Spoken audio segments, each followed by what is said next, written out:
ವಿಧಾನಸಭೆಯಲ್ಲಿ honey trap ವಿಚಾರದ ಬಗ್ಗೆ ಚರ್ಚೆ ಆಗ್ತಾ ಇರುವಾಗಲೇ ಬಿಜೆಪಿ ಶಾಸಕ ಮುನಿರತ್ನ ಹೊಸ ಬಾಂಬ್ ಸಿಡಿಸಿದ್ದಾರೆ. ಸದ್ಯ ಕಲಾಪದಲ್ಲಿ ಮಾತನಾಡಿರುವಂತವರು, ನನಗೆ ಡಿಸಿಎಂ ಡಿಕೆ ಶಿವಕುಮಾರ್ ಅವರಿಂದ ಅನ್ಯಾಯ ಆಗಿದೆ, ನನ್ನ ವಿರುದ್ಧ ಅತ್ಯಾಚಾರದ ಕೇಸ್ ಹಾಕಿಸಿದ್ದಾರೆ, ನೀನು ರಾಜೀನಾಮೆ ಕೊಟ್ಟರೆ ಜಾತಿ ನಿಂದನೆ ಕೇಸ್ ವಾಪಸ್ ಪಡಿತೇನೆ ಅಂತ ಹೇಳಿದ್ದಾರೆ.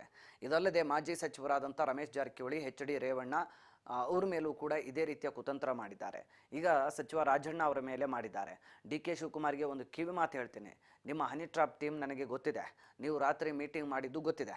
ಡಿಕೆ ಶಿವಕುಮಾರ್ಗೆ ಈ ಮಹಾಪಾಪದ ಕೆಲಸ ಯಾಕೆ ಬೇಕು ಅಂಥೇಳಿ ಮುನಿರತ್ನ ಪ್ರಶ್ನೆಗಳ ಮೇಲೆ ಪ್ರಶ್ನೆಗಳನ್ನು ಹಾಕಿದ್ದಾರೆ.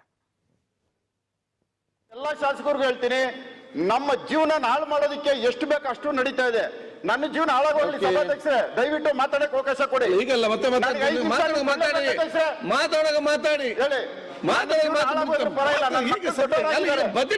ಸಭಾಧ್ಯಕ್ಷರೇ, ನಿಮ್ಮ ಕೈ ಮುಗಿ ಕೇಳ್ತೀನಿ, ಕೇಳ್ಕೊಳ್ಳಿ. ಮಾತಾಡೋದು ಮಾತಾಡಿ. ಮಕ್ಕಳು ಅವ್ರಿಗೆ 15 ವರ್ಷ ಆಯ್ತು, ಅವ್ರು ಏನಂತ ತಲೆ ಎತ್ಕೊಂಡು ಹೊರಡ್ತಾರೆ. ನೀವ್ ಏನ್ ಬೇಕಾದ್ರೆ ಪನಿಷ್ಮೆಂಟ್ ಕೊಡಿ. ರೇಪ್ ಮಾಡಿಲ್ಲ ಸಭಾಧ್ಯಕ್ಷರೇ, ಇವತ್ತು ಇಲ್ಲಿ ಬರ್ಲಿ, ಇವತ್ತು ಬಂದ್ಬಿಟ್ಟು ನನ್ನ ಎದುರುಗಡೆ ಪ್ರಮಾಣ ಮಾಡ್ಲಿ. ಅವ್ರು ಮುಗಿಯಂತ ಶನಿಮಾತ್ಮನ ದೇವಸ್ಥಾನಕ್ಕೆ ಹೋಗಿ ಮುಗಿತಾರೆ, ಪ್ರಮಾಣ ಮಾಡ್ಲಿ. ನಾನು ಆಯ್ತು, ಪ್ರಜ್ಞಾಗಿರಿ ದೇವಸ್ಥಾನಕ್ಕೆ ಹೋಗಿ ನನ್ನ ಮೇಲೆ ರೇಪ್ ಕೇಸ್ ಮಾಡಿದೀನಿ. ನಾನು ಈ ತರ ನನ್ನ ಜೀವನ ಹಾಳು ಮಾಡೋದಕ್ಕೆ ರೇಪ್ ಕೇಸ್ ಹಾಕ್ತಾರ ಇವರು.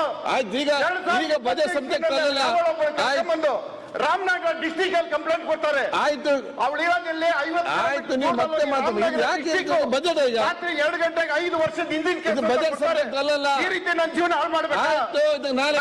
ತಪ್ಪೇನು? ಆಯ್ತು, ನಿಮ್ಗೆ ಪರಿಚಯ ಬಜೆಟ್ ಇಲ್ಲ. ಆಯ್ತು, ಪರಿಚಯ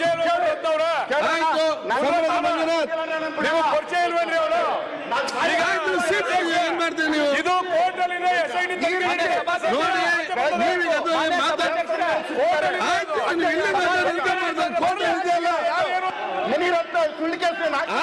ತನಿಖೆ ನಡೀತಾ, ಇಲ್ಲಿ ಇಲ್ಲೇ ಸುದ್ದಿ ತೆಗಿಬೇಡಿ.